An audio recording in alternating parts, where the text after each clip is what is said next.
Tenemos con nosotros a Teresa Baró, autora de 7 libros, varios de ellos bestsellers, una autoridad en comunicación personal aplicado al mundo profesional. Amable sí, servil de ninguna manera. La comunicación no verbal siempre está relacionada con el estatus de la persona, la clase social, el origen, la cultura. Si os fijáis, las personas que consideramos vulgares tienen gestos mucho más exagerados que las personas que consideramos elegantes o finas. Cuando estoy hablando de algo que me apasiona, estas manos hablan.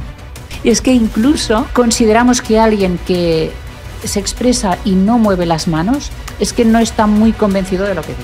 Uno de los expertos que ha analizado más las charlas de Steve Jobs observó que de las charlas con más visionados había una característica que era ¿Recomiendas hacerte un guión, por ejemplo, para un vídeo de YouTube? Yo me lo hago.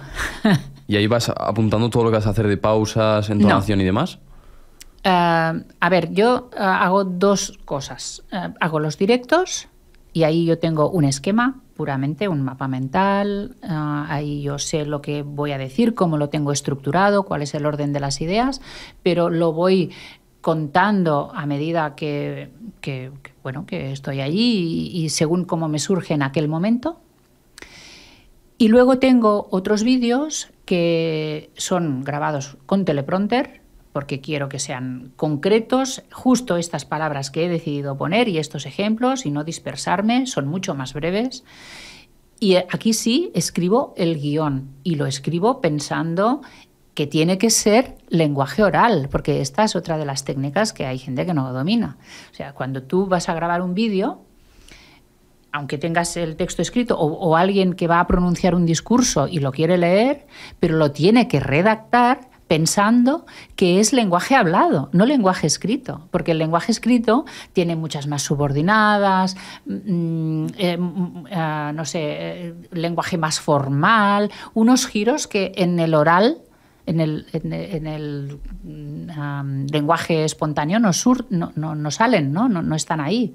Por lo tanto, una cosa que se puede hacer es escribir este guión, pero siempre pensando que esto tiene que ser natural cuando tú lo digas. Si no, no quedará natural, quedará como algo escrito y leído, pero algo escrito, un texto escrito. Y luego ensayar, sobre todo para las personas que no están acostumbradas, antes de grabar, ensayarlo, para encontrarle el tono, este tono de naturalidad que hace pensar a la gente que lo estás diciendo, no lo estás leyendo, sino que lo estás diciendo.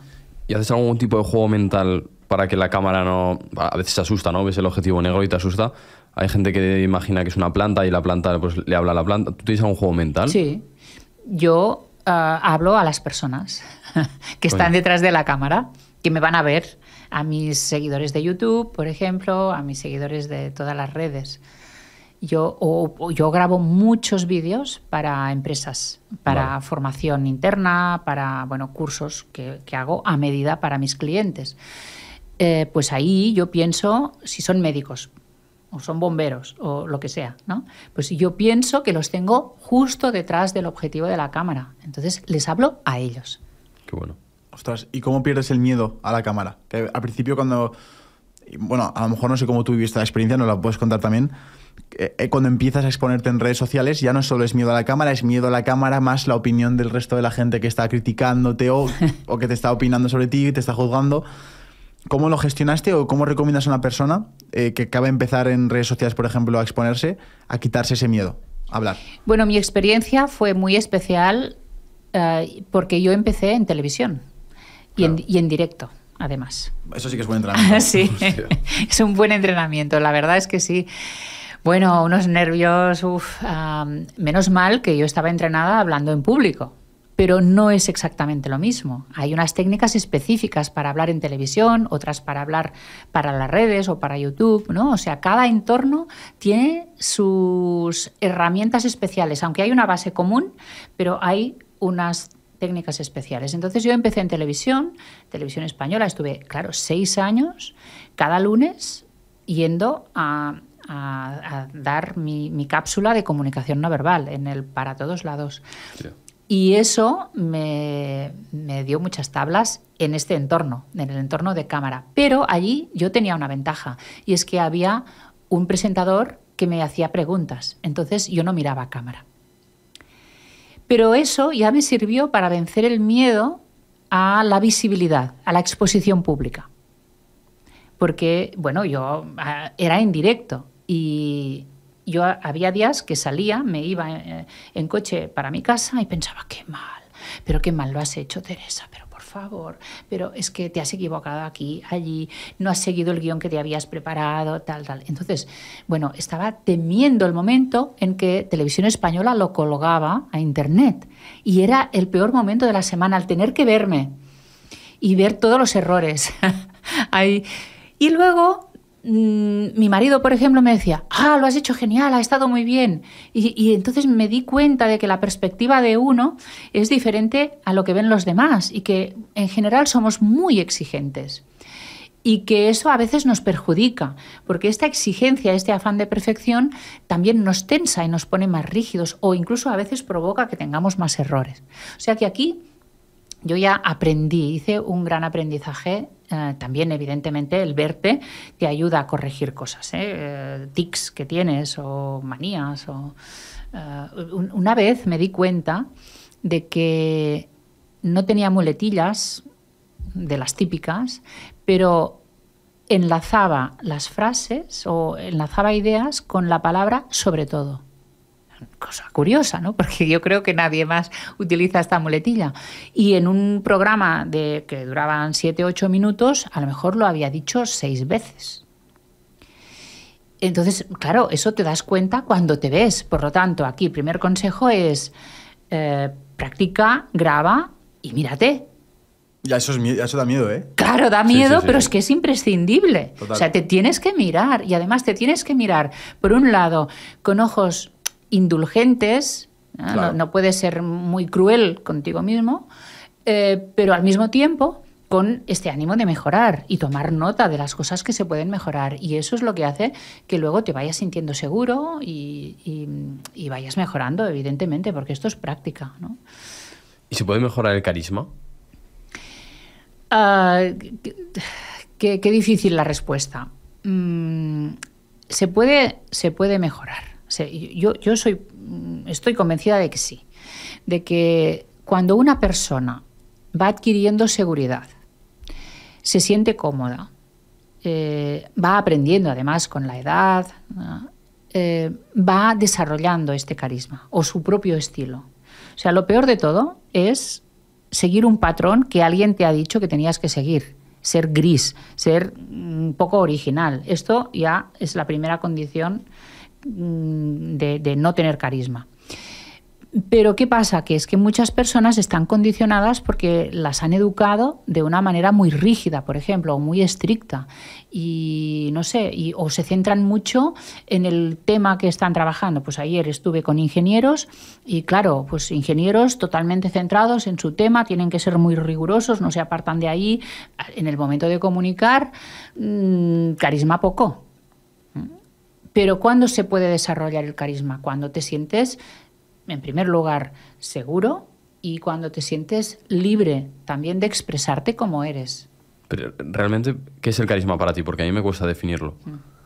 Para mí el carisma es esta capacidad de atraer a los demás y ser original, ser distinto. Porque la seducción, por ejemplo, pues hay muchas personas seductoras.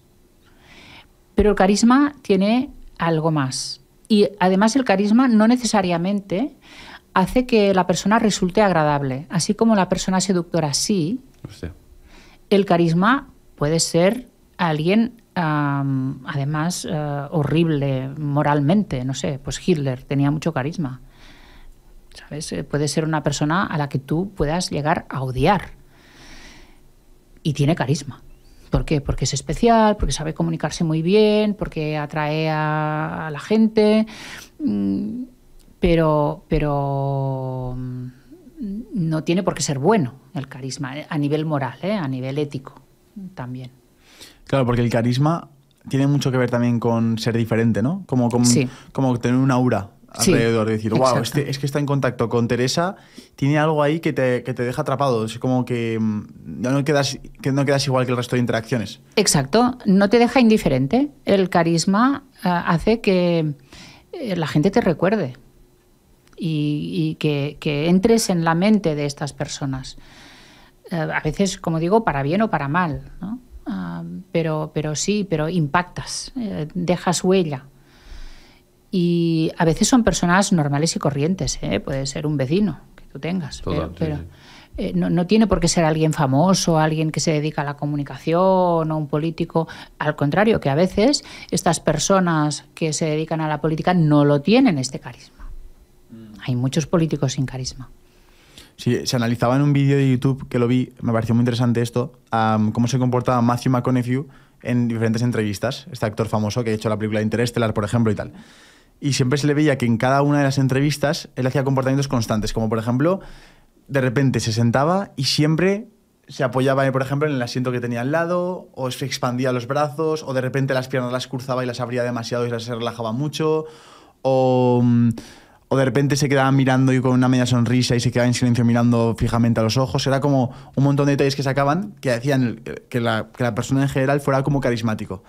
Que luego también yo lo pienso y digo, realmente si tu objetivo para ser carismático es ser un poco diferente, sí, todos somos diferentes ya. El problema está cuando intentas imitar a la persona de al lado o a la persona que ves en redes sociales. Entonces, es probable que un buen consejo para ser más carismático es, oye, déjate ser, no te preocupes si dices algo mal dicho, con una mala palabra, incluso, yo qué sé, se ha rompido, por ejemplo, ¿no? Sí. Una falta gravísima ortográfica. Da igual, en cierta parte eso también construye el carisma, ¿no? Claro, es que hay carismas que son artificiales, que se han creado, pues la persona quiere hacer un personaje y bueno, y se hace, hoy que hablamos tanto de marca personal, ¿no?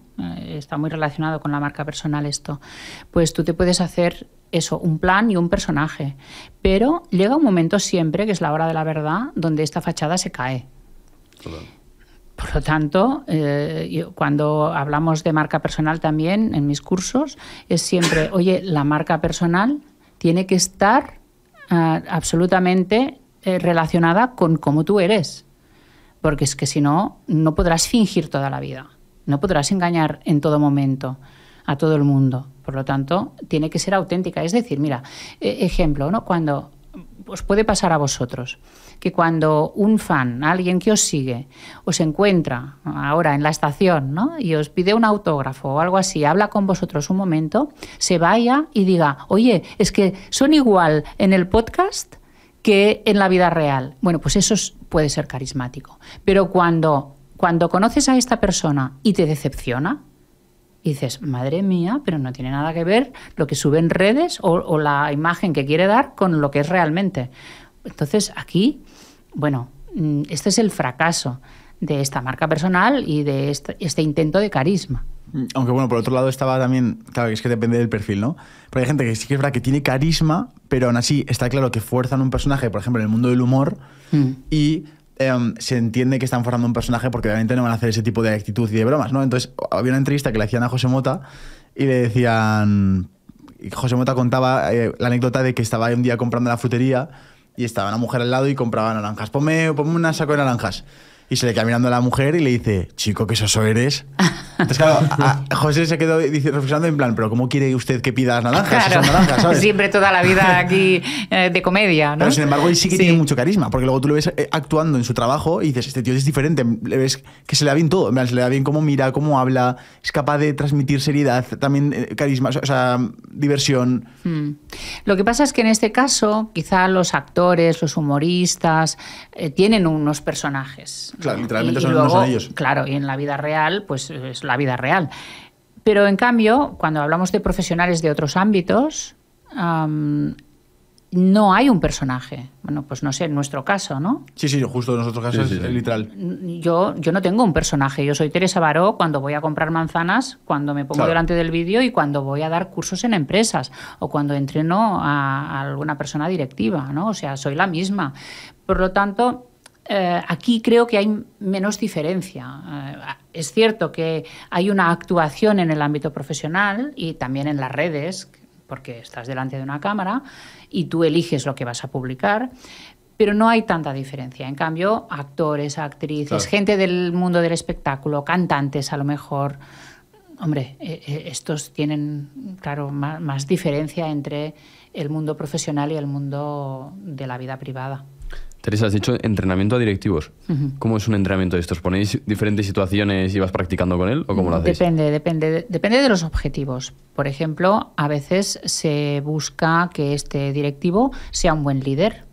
Entonces, trabajamos sus habilidades de liderazgo, podemos entrenar situaciones, revisamos qué es lo que hace con su equipo, le damos pautas, también entrenamos la parte de comunicación, qué dice, cómo lo dice, con qué conducta no verbal, etcétera. Pero también puede ser pues el entrenamiento específico para hablar en los medios o hablar en una situación de crisis. Porque los representantes de las empresas, sobre todo si son empresas grandes, tienen que estar preparados en todo momento para dar la cara cuando pasa algo, ¿no? Pues ahora recientemente ha habido esta situación con una empresa, Grifols, que no sé si bueno la gente lo conocerá, es una empresa muy famosa y bueno, ahora ha caído en bolsa a raíz de una noticia de una empresa que les hizo una especie de auditoría y salió que habían falseado los datos, entonces cayeron sus acciones en bolsa, etcétera, etcétera, ¿no? Bueno, esto es una situación que puede pasar. O puede ser que tú tengas un hotel, haya una intoxicación, intoxiques a 200 turistas y tienes que dar la cara de alguna manera. Puede ser que sea un portavoz abogado, pero también puede ser que seas tú quien tengas que explicarlo ante tus empleados, ante tus clientes o en medios. Pues tú tienes que saber hacerlo esto. Tú tienes que saber cómo ponerte delante de una cámara, transmitir tranquilidad, transmitir confianza. Esta es otra de las situaciones que entrenamos, pero también el hablar en público, dar ponencias. Esta misma, por ejemplo, de la crisis, ¿qué consejos puedes dar así rápidos para que una persona, a lo mejor justo alguien está escuchando esto y está con un marrón encima y le puede servir? Bueno, pues primero, el primer consejo es, tú te tienes que preparar para esto cuando no tienes crisis. Vale. O sea, siempre se tiene que tener este plan de crisis preparado, pensado y las habilidades entrenadas por si surge esta situación, que a lo mejor no estará en toda la vida, pero mejor estar preparado. Y en cuanto a habilidades, pues buscar un tono bastante neutro, informativo, serenidad siempre, tranquilidad, tener pensadas los argumentos, los datos, lo que se va a decir. Cuidado también, si hay periodistas, en qué preguntas se admiten, si se admiten preguntas o no se admiten, qué tipo de preguntas, preparar las posibles preguntas, todo esto es importante. Y luego, lo que hemos dicho antes, la posición corporal es importante para transmitir esta seguridad, hablar claro, no ir muy deprisa. Lo mismo que diríamos para hablar en público, pero en este caso no se le pone pasión, sino que lo que se busca es más esta serenidad y esta neutralidad. Mira, en mis cursos a veces pongo unas imágenes que son terribles de la rueda de prensa del responsable de la compañía de aviación Germanwings, que fue, hace años ya de esto. No sé si os acordáis que se estrelló un avión que iba de Barcelona a Düsseldorf. Y es porque el copiloto se suicidó. Coño. Y se estrelló en los Alpes, pero adrede. Y murieron todos los pasajeros, evidentemente, ¿no? Ya. Sí, eso, claro, vosotros sois muy jóvenes y de esto hace, 7, 8 años. Y luego, claro, pues el representante de esta empresa tiene que dar explicaciones ante las cámaras de todo el mundo prácticamente, porque es un hecho pues terrible, ¿no? de gran impacto. Pues ¿cómo se hace esto? Además, en este caso, una malísima noticia. ¿Cómo das las condolencias a las familias? Todo esto tiene que estar muy pensado. Normalmente ya tienes a alguien que te ayuda también, a lo mejor una agencia de prensa o alguien de la propia empresa que te redacta los contenidos, pero luego eres tú el que hace la puesta en escena. Y tienes que mantener la calma.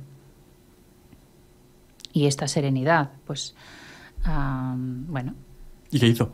No, lo hizo muy bien, lo hizo Vale. de una forma muy neutra y informando paso por paso, tranquilamente, con unas pausas. Claro, y tampoco te con puedes la esconder, grave- es lo que hay. Ni te puedes esconder, ni puedes llorar, Claro. ni puedes quitarle importancia.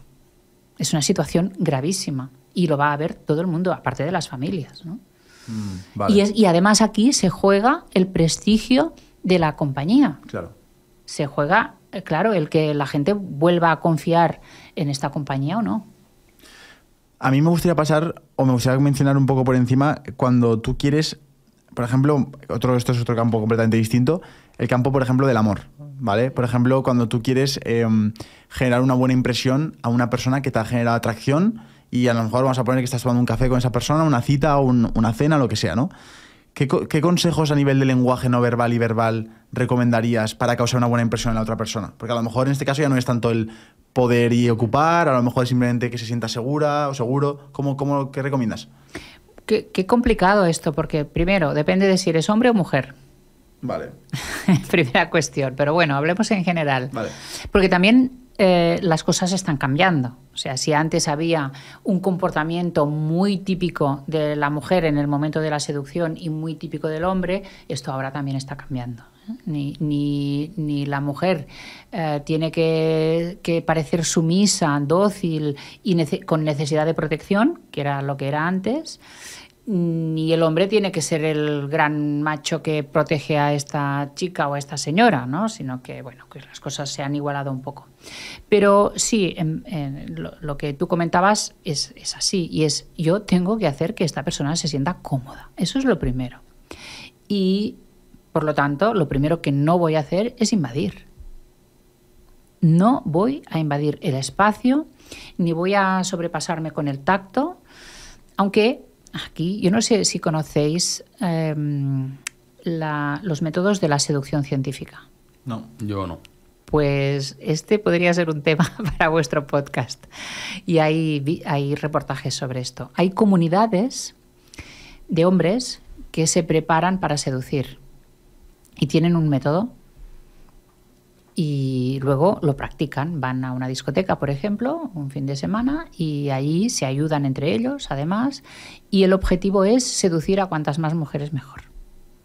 Y cuanto más guapas mejor, etcétera, ¿no? Es casi como un deporte, os diría, ¿eh? Sí.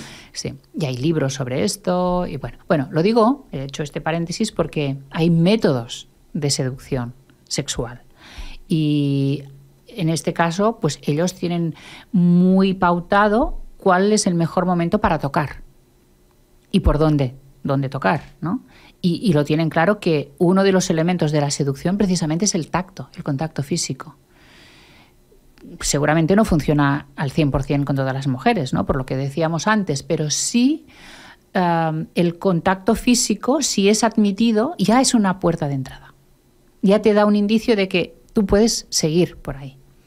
Bueno, yo no soy experta en seducción científica, pero es para poneros un ejemplo de que depende de muchos factores.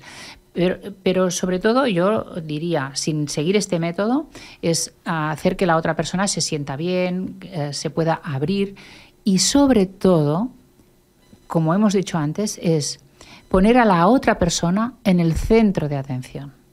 El no empezar a explicar todo sobre ti. Lo que haces los fines de semana, si tienes una afición, pues explicarle toda la afición con pelos y señales, explicarle tu vida amorosa anterior, tus fracasos, cómo estás de mal con tu ex. Todo esto no seduce.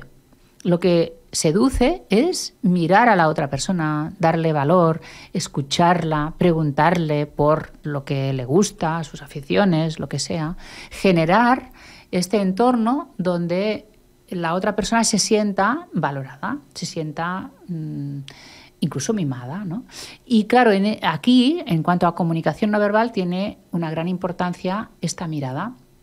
Esta mirada que ya aquí en una relación amorosa tiene un tinte especial, ¿no? Que es el mirar como a esta persona como si no hubiera nada más en el mundo. Y es, yo estoy tan fascinada por tus ojos, estoy tan fascinada contigo y con esta conversación que no veo nada más, ¿no? Entonces es esta mirada pues brillante, atenta y con una media sonrisa y sobre todo pues escuchando. Esta es una de las fórmulas de entrada. ¿Qué os parece?